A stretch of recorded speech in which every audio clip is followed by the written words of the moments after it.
Bismillahirrahmanirrahim.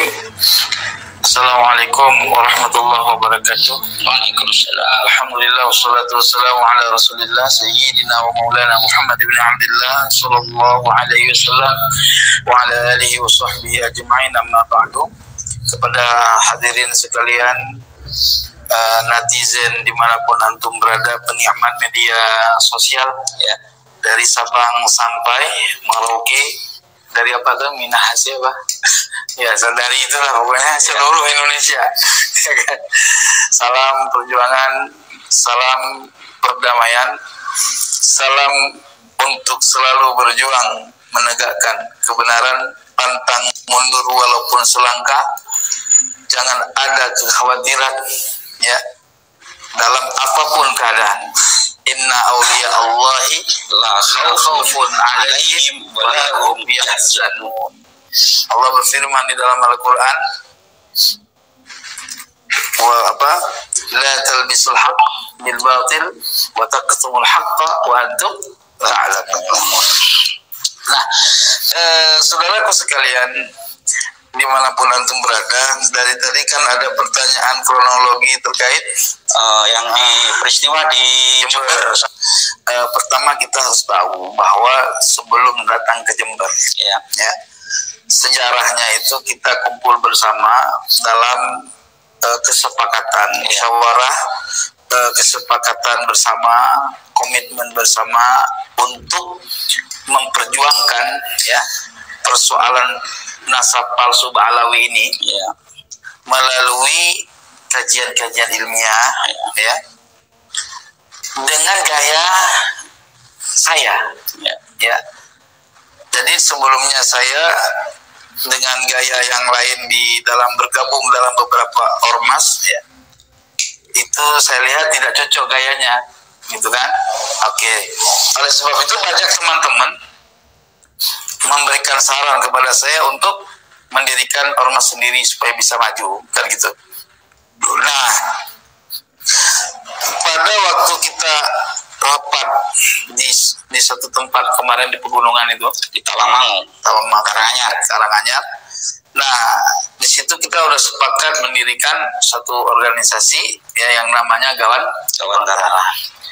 Nah, dalam perjalanan berdiri Gawantara tersebut ya, teman-teman yang ada di wilayah Jember menelpon saya Kori, saya nggak bisa hadir terlalu jauh gitu kan, mungkin begini aja, kalau bisa itu mah kalau berkenan ada waktu bisa kunjung ke tempat saya, nanti Kori akan saya datangin beberapa ulama-ulama yang memang sudah sepakat dengan tesis Kiai Imad ini gitu kan. Nah, nanti akan saya pertemukan dengan kiai-kiai lain yang mudah-mudahan kiai-kiai tersebut mau mendukung Gawantara. Ya. Jelas nih? Ya. Ini jelas kan nih? Ya, siap. Nah, ya sudah, kalau begitu saya nanti setelah rapat, saya bilang saya akan meluncur ke Jember. Ya. Setelah rapat, ya, tutup rapat kita jam 3 ya kalau nggak salah ya. Tutup rapat jam 3 menjelang maghrib ya. Saya berangkatlah dari Tawangmangu Karanganyar menuju Jember. Sampai di Jember, sebelum sampai di Jember saya berhenti dulu di Pasuruan ya. Nah, saya nginap di Pasuruan, berangkat lagi jam 10 ya, berangkat ke Jember. Mampir di sebelumnya mampir di mana itu? Bukan. Habis dari Pasuruan. Sidoarjo, tempat Said anak. Berakhirnya sebentar sih di situ sore. Akhirnya bersama Ki Anang saya diantar ke Jember. Nah, di situ pertemuan. Ya, ada beberapa rekan-rekan yang sowan ya, pengen kenal saya ya kan. Nah, lalu di situ ada pertanyaan diskusi sambil ngopi. Saya jelaskan tentang nasabah Alawi palsu dari beberapa arah, ya kan. Nah, Nah, ada yang bertanya terkait masalah DNA. Saya bilang gini, kalau saya kan nggak begitu paham tentang DNA, tetapi saya tidak mengetahui informasi tentang DNA. Artinya saya tahu informasi DNA. Intinya bagi saya, terlepas DNA itu apa wajib atau tidak, bagi saya nggak ke situ arahnya. Saya menjelaskan kepada mereka, ketika nasab ini bermasalah, kan gitu ya, secara kajian tulas, kajian ilmiah, ya, Kiai Imad ini masih legowo, gitu loh. Saya juga masih legowo ingin supaya Habib ini benar jadi juriat Nabi. Paham nggak kira-kira ini? Iya. Gitu loh. Bagaimana caranya? Uang dari nasab itu nggak bisa dipertahankan, palsu nasab mah. Nggak bisa dipertahankan. Nanti akan saya kupas kalau perlu. Maka siapapun yang ingin mengetahui, ayo bikin diskusi, gitu. Bukan saja dengan metodologi ilmu nasab sekarang. Metodologi terkonfirmasinya Said Ahmad itu wafat dalam tahun berapa aja sudah jauh panggang dari api daripada kitab-kitab Alawi ini, gitu. Ya, saya jelaskan di situ. Di mana Said Ahmad bin Isa saja di dalam catatan Mbak Alawi lahirnya 295, wafatnya 345. Coba 295 lahir, ya, wafat 345, berapa tahun? Ya, kita hitung sebentar biar jelas, ya, biar jelas, ya.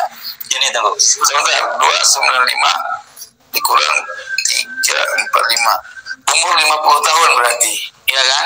Nah, di dalam catatan ulama yang ada di abad 45, ya, Said Ahmad bin Isa terkonfirmasi bertemu dengan Abil Hasan Al-Askari yang wafat 290.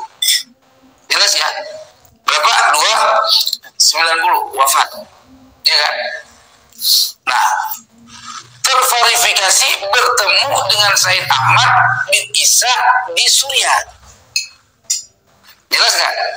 Artinya Said Ahmad bin Isa di waktu tahun 240 Hijri bertemu dengan Abil Hasan, ya, di tahun yang sama. Apakah itu bisa memverifikasi tahun lahir yang ditetapkan oleh Mbak Alawi 295? Akal nggak terima.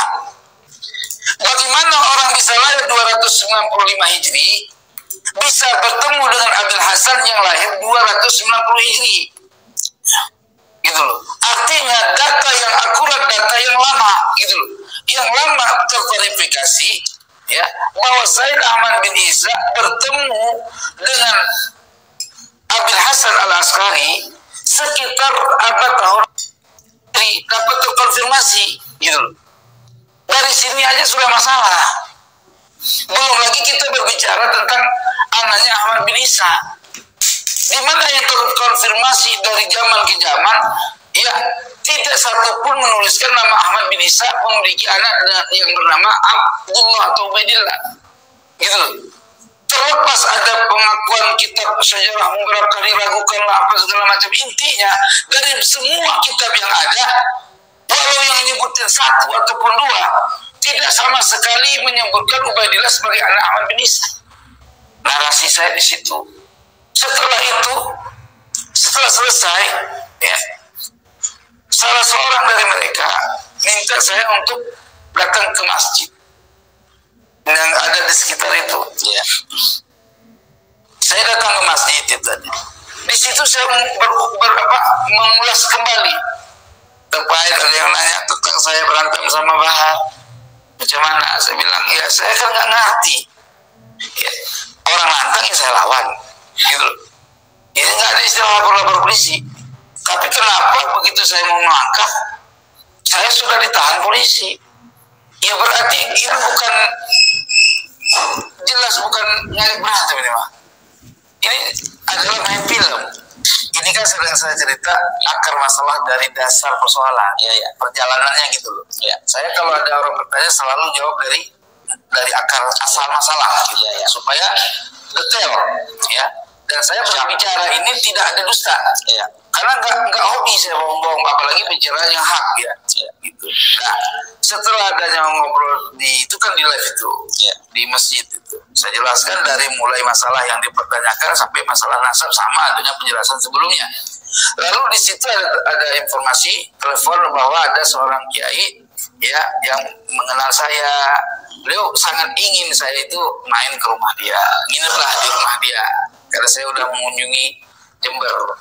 Nah, telepon saya itu malam ini nginep di tempat saya aja gitu. Ya sudah, itu namanya undangan ya. Bukan undangan dalam arti mengisi acara, bukan. Jadi undangan silaturahmi ada. Ngunjungin beliau, nginap di kediamannya. Nah, singkat cerita saya berangkatlah ke sana sampai malam di situ. Nah, di situ duduklah malam-malam. Baru nyampe jam berapa nggak lupa itu, jam 11 apa jam setengah 12 apa lupa itu jamnya. Pokoknya udah malam lah. Nah, di situ kongko ngobrol dari mulai masalah nasab, ngobrol masalah hukum fikih gitu. Panjang lah sampai bicara tauhid, ilmu sifat akidah 50 ya kan. Nah, setelah itu kita lelah, akhirnya istirahat lah. Masing-masing ada yang udah pulang. Paginya saya bangun, kata Kiai saya mau pergi tempat lain. Jangan, nah, nanti malam aja pulang. Nanti Kiai Fathullah ngajak jenengan untuk nginap di tempat beliau. Ditahan tuan rumah, Pak. Ditahan tuan rumah. Ya sekarang di sini aja dulu, nanti juga Kiai Fathullah datang ke sini. Nah, datanglah Kiai Fathullah. Ya, datang ngobrol-ngobrol fokus lah sama beliau tuh ceritanya. Paham ya? Kelar fokus itu share live juga. Nah, akhirnya udah sore terus ya saya istirahat. Nah, waktu menjelang maghrib karena di situ ada musyawarah atau rapat terkait masalah pondok pesantren, masalah apa saya nggak paham karena bukan bagiannya. Nah, begitu sudah kumpul di situ, saya ada diskusi ringan sedikit sama kiai di situ. Kiai bukan tuan rumah, bukan. Kiai yang datang tamu undangan ya. Nah, lalu mereka menanggapi kalau mau bicara masalah nasab, ayo kita diskusi di PPCNU bahasa Masail. Wah, siap, kata saya. Itu bagus, tapi yang penting keamanan yang mantap gitu. Enggak, yang ngajak itu sahabatnya tuan rumah atau memang dia saya anggap sahabat loh. Oh ya, artinya satu kawan instansi pesantren gitu. Oh ya. Bertemu dengan rapat. Nah, akhirnya udah datang rame, makan-makan, terus selesai itu saya istirahat. Ya, biar orang itu enak ada bahasan, kan? Dan itu nggak ada pembicaraan masalah membahas khusus diskusi nasab, nggak itu. Ya, itu murni saya datang sebagai tamu yang dimintai untuk sowan ke situ. Tidak ada bentuk sebagai tamu undangan khusus, itu enggak maksudnya. Kalau itu memang enggak, gitu kan? Iya. Setelah malam itu, pas malam kan saya janjinya jam 12 berangkat ya. Nah, saya suruh Kang Yoman untuk saya keluar lah ceritanya. Nah, begitu kan saya keluar, mereka itu risiko itu, gitu kan? Nah, teriak seperti itu, lalu nyamperin saya, ngusir saya. Sebagaimana di video itu, orang luar bukan orang kampung situ, bukan? Ternyata, jadi gini, yang dilihat oleh Kang Yoman ketika orang ramai situ pergi, dianggapnya kan bubar. Oh ya. Paham nggak? Ya. Bukan, ternyata yang dia lihat pergi itu, yang ramai di luar itu bukan anggota rapat. Bukan anggota rapat. Dianggap sama Kang Yoman itu anggota rapat udah keluar, udah bubar. Paham ya maksudnya? Karena dia kan nggak tahu kita kan. Iya, betul. Nah, ternyata itu orang yang mau mengusir saya. Nah, ketika terjadi teriak-teriak itu, orang yang di dalam rapat itu keluar gitu loh. Rapatnya udah selesai sih, cuma udah bicara doa, paling ya ngomong-ngobrol, ngerokok paling, kan? Biasanya kan begitu, ya kopi ngerokok. Nah, keluar ramai itu. Nah, kasihan ada satu orang yang memang sayang sama saya. Dia mendampingi saya dari belakang tuh, lari dari ujung selayar keluar terus ke kiri belakang. Nah, di situ dia melindungi saya. Seandainya ada yang nyerang saya, dia udah siap maju ke depannya gitu. Nah, di situ kan dia teriak untuk mengusir saya. Saya bilang kan sebagaimana di video. Saya santai bilang, loh, apa hak kalian mengusir saya? Saya bangsa Indonesia loh. Saya punya hak tinggal di bumi Allah itu di mana saja. Saya nggak perlu harus ada konfirmasi apapun. iya kamu ini provokasi katanya. Loh, kalau saya dianggap provokasi di mana? Hah? Coba buktikan di YouTube segala macam kamu provokasi bentuk apa kan gitu tahu kita ya. Kalau bentuk mengatakan nasabah alawi palsu itu bukan provokasi, mengungkap fakta. Enggak terima, ayo kita diskusikan begitu saya bilang. Sudah ya. Nah akhirnya terjadilah, pokoknya mereka minta saya pergi. Saya bilang memang saya mau pergi kok. Saya mau pergi ke tempat orang lain. Saya mau berangkat kemana? Ke Malang. Sebut itu. Karena kondisi seperti itu, kayaknya saya udah yakin nggak jadi singgah di Kefakullah. Karena saya sebetulnya masih wilayah itu. Nah akhirnya saya tinggalkan aja perjalanan. Udah kalau begitu urus aja sama yang punya rumah. Itu kata saya. Terus ketika saya bilang urus aja sama yang punya rumah, saya langsung jalan, nggak peduli lagi sama orang itu. Saya langsung jalan masuk ke rumah Kiai. Dulu kalau kau biarin selesaikan sendiri sana. Itu, ya kan? Ya. Nah memang Kiai juga nggak mungkin saya nginap malam itu di situ. Kenapa? Karena Sohibul Bait malam itu setelah rapat memang rencana mau bawa anaknya ke pesantren, gitu loh. Ya. Artinya kosong, kan gitu ya? Iya. Ya nggak mungkin dong saya yang punya rumah nggak ada, saya masih nginep di situ. Gitu ya, jadi itulah kronologinya. Mereka pada dasarnya begini, mereka nggak terima nasabah alawi ini palsu. Kalau nggak terima ya silakan sih ya, tapi jangan persekusi dong, jangan melakukan tindakan-tindakan yang mencegah orang lain untuk menyampaikan kebenaran. Itu melanggar Al-Quran, itu bahaya. Wa mimman azlama mimman masajid Allah. Ya, sebagian orang yang paling zalim itulah orang-orang yang menghalang-halangi untuk memakmurkan masjid Allah. Jadi memakmurkan masjid Allah itu bukan berarti hanya sebatas ibadah sholat di masjid, ya kan? Jangan sholat di masjid itu bukan seperti itu ya. Mengungkapkan satu kebenaran, dicegah, itu adalah perbuatan yang paling zalim yang nggak pernah terjadi dari zaman kiamat, gitu loh. Nah, oleh sebab itu, karena pemilik rumah ingin saya keluar dari rumah beliau itu dengan selamat, dia teleponlah Babinsa, Bimaspol untuk mengawal saya. Kalau bahasa saya gini, saya beri dalam kejadian ini hanya ini kemampuan saya untuk supaya antum aman pulang, gitu loh. Ya, itu jelas. Oke, ya. Nah, sekarang saya tambahin itu. Jadi kalau mereka ingin bermusyawarah dengan saya, kan saya tantang diskusi, ayo kapan? Saya siap nih, gitu kan? Tapi sekarang mereka bawa telepon, bawa handphone, menshooting, ya kan? Itu tujuannya apa? Tujuannya memperlihatkan bahwa saya ini diusir. Ya, sehingga penduduk Indonesia mengetahui bahwa kesannya masyarakat seluruhnya Jember itu mengusir saya.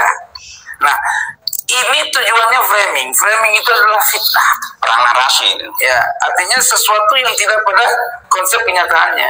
Itu oknum yang mengatasnamakan warga Jember. Artinya ketika di cross check setelah kejadian itu, ternyata warga yang bukan orang situ. Ya. Aneh kan? Ya. Warga yang datang dari sekitar 10 kilo ya dari lokasi mengatasnamakan warga sekitar. Jelas nggak kira-kira? Ya. Ini fitnah yang sangat besar. Ya. Maka terus terang aja ya. Apapun ceritanya, boleh kamu bikin framing yang kamu bikin narasi segala macam, pada dasarnya akan merusak citra baik Habib sendiri. Ya. Kenapa kau bilang? Itu sudah janji Allah dalam Al-Quran. Dan juga ulama-ulama sufi mengatakan dengan kalimat, ingat ya, perhatikan. Walillahi darul hasan ma'ada'alahu bada bisahibihi faqatalahu. Siapa kata jalani jauh. Haris sudah menukil ibarat syair itu di dalam kitab karya dia. Apa kata beliau? Bahayanya hasad, bahayanya framing, framing itu lebih condong menarasikan sesuatu yang dibaca orang kan judul narasi. Ya, ya, dengan video yang disampaikan seakan-akan itu akurat gitu loh. Padahal tidak seperti itu kan. Jadi apa? Hasad itu dikatakan oleh penyair, demi Allah dia bersumpah. Walillahi ta'ala hasad, demi Allah. Hasad itu ya akan selalu terjadi, nggak akan pernah sirna penyakit hasad itu. Ma'adalahu, selama masih ada kehidupan ini, artinya ibarat cahaya yang memancar. Paham ya? Bada bisahibi faqatalahu, artinya apa? Mula sahabat sejati akhirnya berkelahi. Yang tadinya kawan, ikat kawan sama saya tadinya. Wa alawi itu ya sama saya sebelum polemik nasab itu kawan. Sama saya juga. Sama ya kan? Biasa aja. Ya, ada yang buruk dari kalangan mereka, saya nggak kawan. Ya kan? Bahkan foto-foto sebelum itu foto habaib semua. Tapi karena saya nggak suka pemalsuan prinsipnya, saya meneliti kajian daripada Kiai Iman, bukan kata-katanya. Ketika saya temukan palsunya orang, foto semua saya turunin. Kenapa? Saya bukan tipe manusia yang mudah didoktrin. Saya tipe manusia yang merdeka. Tidak mau saya dijadikan bola. Tidak mau dibudakin saya. Karena hidup saya merdeka. Saya lahir ke alam dunia ini dengan kemerdekaan. Bukan lahir sebagai perbudakan. Bukan lahir sebagai manusia yang dijajah. Itu. Maka saya sampaikan bahwa ada palsu.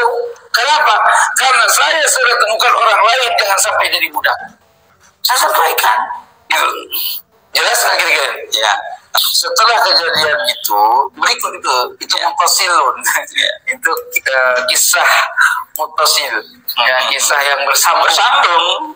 Pulang kan saya dikawal sama Bimaspol ya kan. Cuman ada tambahan pengawalan sampai ke perbatasan. Itu dari Kodim. Ya. Di situ ada 3 orang Intel Kodim yang kemudian di situ ternyata pernah dinas di Aceh.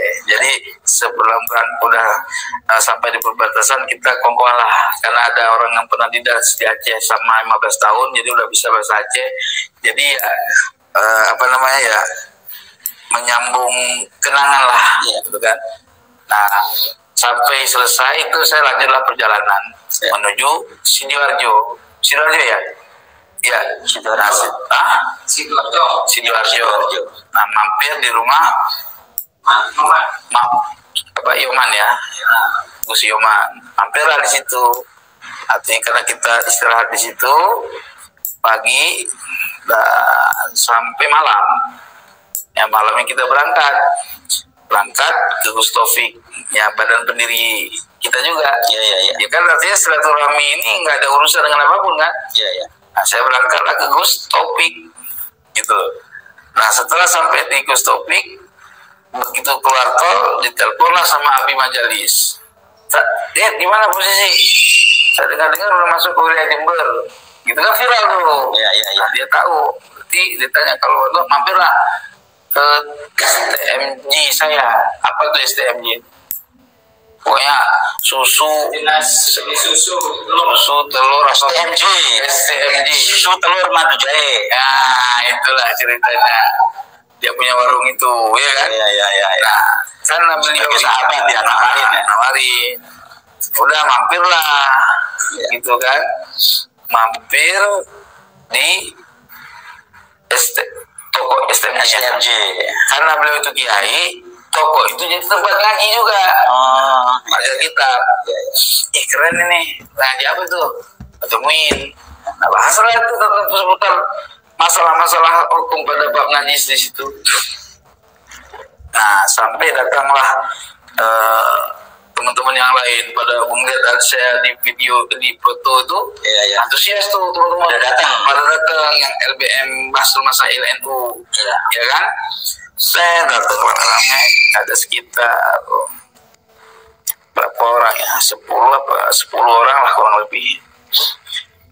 Nah, datanglah berat kumpul di situ, terjadilah obrolan masalah nasab sedikit. Ya, karena saya itu nggak boleh terlalu malang ke rumah Gus Topik, kasihan orang menunggu sampai tidur kan nggak baik. Ya. Nah, saya bilang udah, terus stop dulu lah, pusing kita, gitu kan. Nah, saya ada waktu tempat lain yang mampir doang, kata saya. Ya. Besok kita ketemu lagi. Ya udah, nanti malam minggu jenengan kemarin kita diskusi, gitu loh. Kita diskusi santai sama teman-teman di LPMNU, gitu loh. Udah paham ya? Ya. Diskusi yang baik tanpa ada wah ya enggak lah, kita kan orang ilmiah gitu. Oke, sip. Berangkat saya ke Gus Topik. Nah, sampai berangkat ke Gus Topik, ngobrol-ngobrol sampai pagi. Tidur kan, istirahat. Menjelang Jumat kita siap-siap berangkat lah, ya kan? Nah, karena kami masih safar, ya kami nggak sholat Jumat, ya kan? Jamaah sholat Zuhur asar, tapi di waktu asar. Ya.